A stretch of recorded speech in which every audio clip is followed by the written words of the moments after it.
least meron. Yan yung amin nahuli.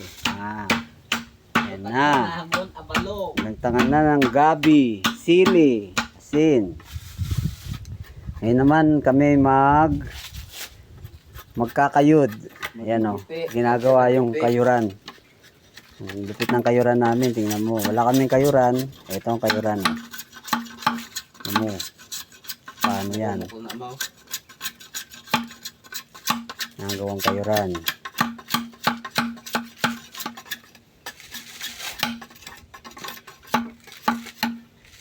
Ng klaseng kayuran.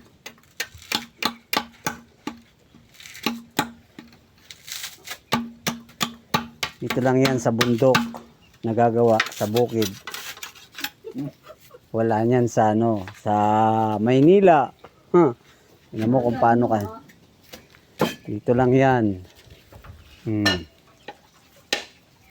mo kung paano kayurin yan. Oh, ayan. Tapakan ng aso. Ayun, ano to? Alam nyo to kung ano to? Buwa ng matanda. Ayan, buwa. Oh, kayod ka na. Para makita na yung pagkakayod. Ano na magkakayod? Papa na ko. Inyo ni karon na ubra kayod na sa ido. Sampiak iya nga konpa. Iya nga. Ayun na oh. Ayun na yung langka. Nagaling sa puno. Nakaw namin yan. Bito ka ginapa na niyo tuod din man niya bakit awat ka mo. Pati lubi. Pati abalo. Galing sa puno. Tanim nila yan.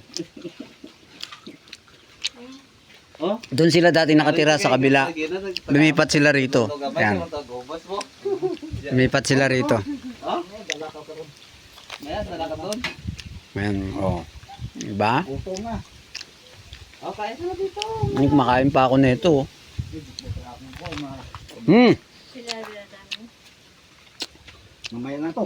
Kain tayo ng ka. Gutom na. Dito yan. Sampai. Kami kay dito mo.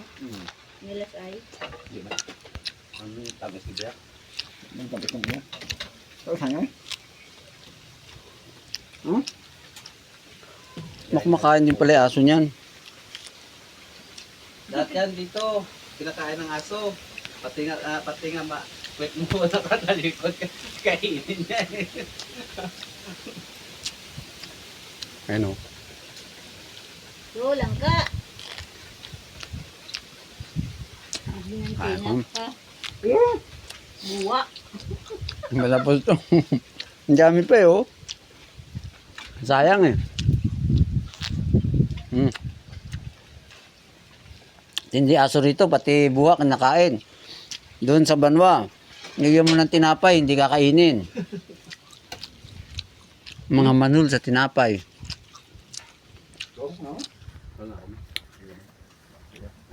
Ano, langka oh. Langka na naman oh.